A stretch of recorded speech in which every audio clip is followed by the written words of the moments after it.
There's a quote in the 10th chapter of the Gita, a short quote that I'll read. Krishna speaking to Arjuna. I am the source of everything.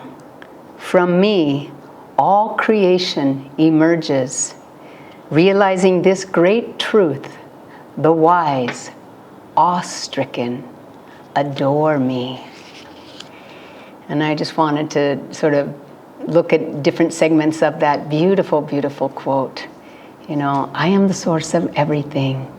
And those who have realization of this great truth are the wise, and the wise adore him. And so let's just think for a moment, who are the wise? And, you know, in the world, we can kind of think of worldly wise, people who have been everywhere and done everything and know everything. I don't think those are the ones that are awe-stricken. Those are often the ones that are saying, oh, I've already been there, I've done that. And not very much miraculous and awe-striking is happening to them. And so even when you can kind of think of in the old monasteries in Europe, you can sometimes see very old monks and nuns, and they seem to have lost their enthusiasm for the path or for their vocation. And sometimes they look a little grumpy at the new novices, the new monks and nuns, thinking, oh, what do these people know? Even though the new monks and nuns have enthusiasm and zeal, and they're really wanting to experience that oneness with the Lord. And so there's also here, even in India, you know, sometimes priests or religious are very into outward rituals, but they're not really receiving that inner inspiration. They do things more mechanically and maybe hoping to have a worshipful attitude, but really their practices have become very mechanical and not so inspiring, and they've lost enthusiasm for the path. And I don't think those are the wise that Krishna's talking about. When we think of the spiritually wise, we think of those who are having an experience of God within their souls and who are knowing God within their souls. And when we think of, for example, Ramakrishna, when he would do puja to Divine Mother in Kolkata, to Kali, he would just go into divine ecstasy. You know, so inwardly everything was happening to him. He was communing with Divine Mother, even as he did his outward ritual. And the great Christian saint Padre Pio used to go into ecstasy while doing the Mass. It would take him like 2.5 hours to do something that usually took most priests maybe 40 minutes or so. So, you know, when we do our arati, let's make sure, when we do our fire ceremony here, this is an outer symbol of what is happening within us as we practice meditation, as we practice Kriya Yoga. And as long as we relate everything outwardly, even the reading of the scriptures, to the truths within us, then we can be spiritually wise and be awe-stricken by God, by the source of everything. And so if the spiritually wise are the ones who are awe-stricken, then what is awe-stricken? We think, well, again, those are the ones who are experiencing God, the ones who are experiencing the source of everything within. And what are we trying to do in our meditation every single day is trying to turn our attention from outside to inside and to bring that energy up our center and commune with light at the spiritual eye. This light is the source of everything. The sound of Om is the source of everything. Infinite peace is the source of everything. All these qualities of the divine. So when we look up, we can look into the projector booth of the beam of light that's creating this world. Yogananda used to go to the movie theaters and say, look up at the beam of light. Look up at the source of light in our forehead, in the spiritual eye. That is the light that is creating the world for us. And when we can merge in that light, when we do our practices, when we commune with God, perhaps after our meditation practices, then we are truly awe-stricken. And it may only be just a glimpse of peace, or a glimpse of calmness, or a slight sound of Om that we are communing with. But when we even have a second or a half a minute of that communion, we want more. Why? Because we are awestricken.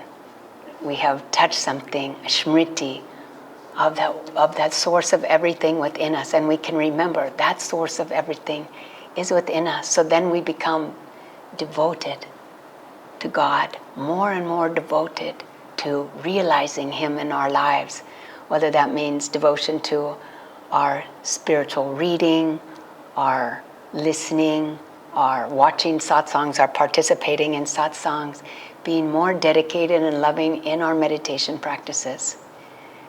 We are now devoted to that high ideal of longing for God, for that oneness within us.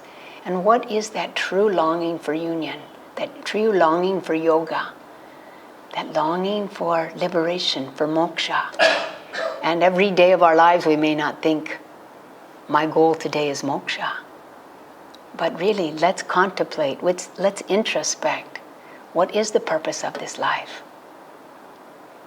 Is it to keep moving up and down with Maya, the highs and the lows, the good and the bad? Do we want to keep being forced to take birth again and again because of bad karma, because of lessons that we have not yet learned?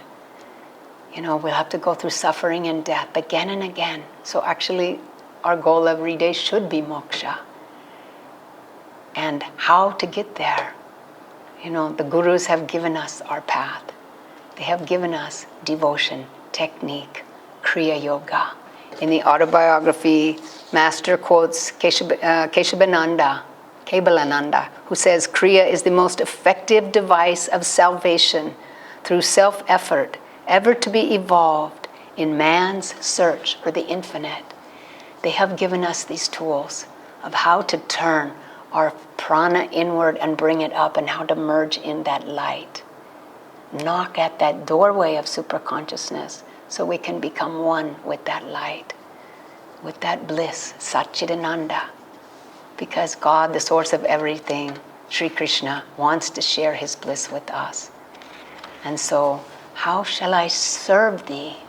How shall I love Thee, Lord? How shall I seek Thee, Lord? How shall I worship Thee, Lord? That is our devotion, to becoming one with all. And then, how shall I serve Thee? All of Krishna's soldiers are like Krishna.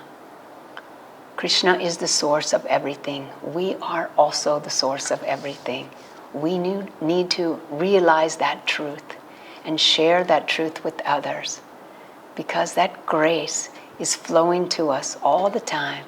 And as disciples of Krishna, as disciples of the Guru, it is our seva, it is our duty and our dharma to manifest their grace in our lives. So, whether it's in all of our harmonious relationships, our creative solutions, our learning how to overcome obstacles, every aspect of our lives can be manifesting that grace that's flowing through us. Yogananda said one time to Jnanamata, she said, what was it? Something that happened. What was it? He said, God through me. And that's always the answer of the Guru, God through me. But how do we become like Krishna's soldiers? Guru through us, God through us. So the spiritual generations of disciples that come after Krishna, after Arjuna, after Babaji, after Master, after Swami Kriyananda, after us, it is up to us to manifest that grace in our lives and to bring that source of bliss to all the souls that we meet. They came and gave it to us. Krishna came for that reason. Master came. Our masters came. We have come. We are their disciples. Christ said, I am the vine and you are the branches. Those of you who bear much fruit those shall be my disciples. So are we bearing much fruit? We can, we will. With this thinking of God, this rededication of our high spiritual goals. Maybe when we first came to our first meditation class, we had this hope, I will become one with God. And who knows, years after taking Kriya Yoga, we hope it has not become mechanical like those old monks and nuns in the monasteries in Europe. We need to re-inspire ourselves every day with reading, with satsang, with listening to Master's words, with conversations with our Guru Bhais that never get old if we're talking about God. They're thrilling conversations. So let's renew and rededicate ourselves. Master says in his poem, God, God, God, in waking, eating, working, dreaming, sleeping, serving, meditating, chanting, divinely loving, my soul constantly hums, unheard by any, God, God, God. We're our Guru's disciples. We should be constantly humming, God, God, God. Jai Shri Krishna.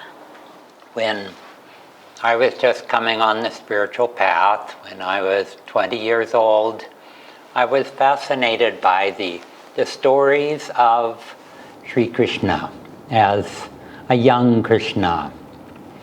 And outwardly they seemed like a fairy tale, but inwardly they spoke to my heart of a world that seemed more real than the one I was in. And this charm of Krishna, Swamiji describes beautifully in his song, Krishna's Flute.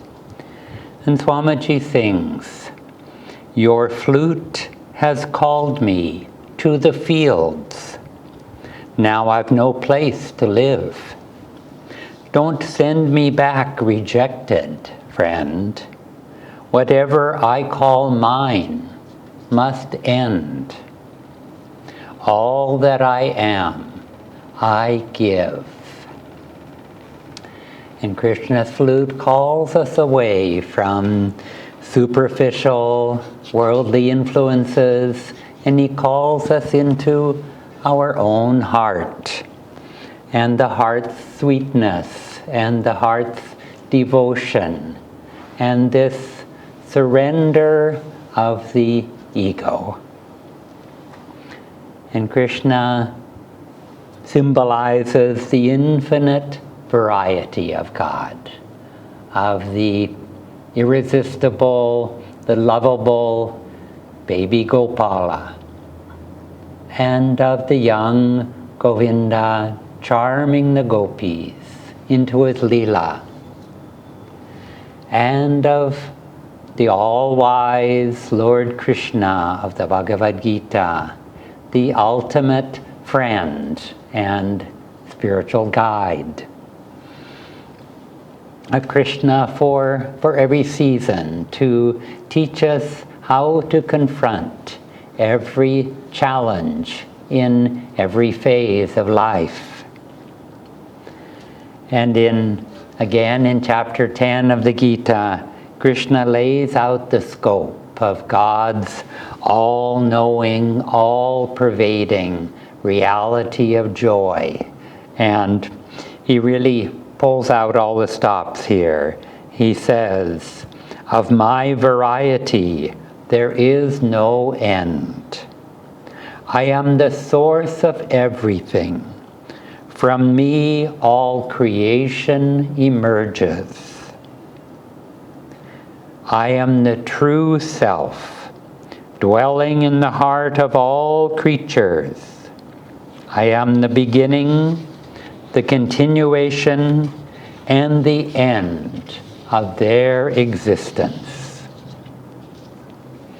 And And Krishna then begins a long list of divine manifestations. He says, among the Adityas, I am Vishnu. Among great rishis, I am Brighu. Among words, I am Om. And the list goes on and on in variety. And he says, I am fame. I am success. For those who strive to win, I am victory. He embodies perfection in every field. And he tells us to strive for the same success that he embodied in whatever we're doing. He says, whatever man views as most special to him, that is God. And he convinces us whatever desires we harbor in our heart, the highest fulfillment of that desire lies in God alone. The very essence of all fulfillment is God. And he goes as far to say, among deceivers, I am gambling. He tells us also to look behind our delusions and to see how even in their most exaggerated form, in the depths of them, God is there telling us, wake up. An addict may lose everything that's dear to him. He may reach rock bottom before he hears that voice of God and decides to turn to the light. And God is that hidden presence that's within everything. There's nowhere that God is not. Yogananda Ji said to Swamiji, he said, I know every, I know every thought that you think. And that was not a burden, but a blessing to know that God is always with us. Even in the darkness, he is with us to show us that it's our choice, our free will to choose the darkness or to choose the light. He says, for those who strive to win, I am victory. And my goal might be just to make myself very wealthy. But in that victory, God is also there. Even if it's just to show me that being wealthy does not ultimately give me happiness. And to see that that same energy, willpower that I put into becoming wealthy, I can direct towards more generous and more positive directions, towards serving others, towards finding God. Before his death, Yogananda Ji turned over all of his mission to his chief disciple, his most advanced, spiritually advanced disciple, Rajarsi Janakananda, who would spend much of his time in ecstasy. Once Guruji was walking at his hermitage in Encinitas with another devotee, and they saw Rajarsi meditating in the garden. And Master said, shh, let's not disturb him. You have no idea how many blessings come to the work to have just one disciple who meditates so deeply as Rajarsi. And Rajarsi was not a Himalayan yogi. He was surprisingly an American multimillionaire.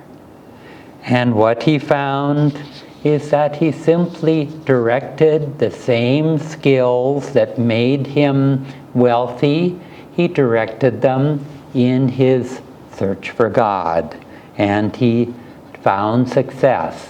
And perhaps he would not have been such a great yogi had he not developed those skills as a businessman. And Krishna finally also says, whoever is gifted with power, prosperity, or glory, that gift is only a spark of my effulgence.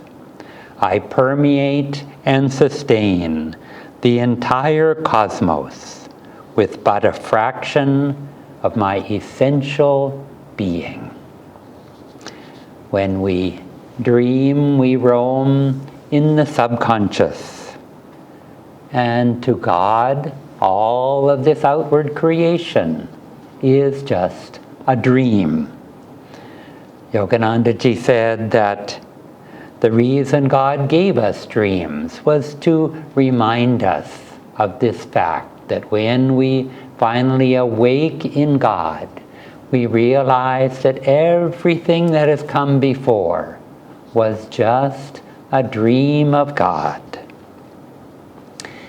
And Master said, don't be like the man who, when he wakes up, he turns over and he goes back to sleep. He said, rather be like the man who says, dream is over, nightmare is over, I am a man, I am awake. Bless you all on this Janmashtami.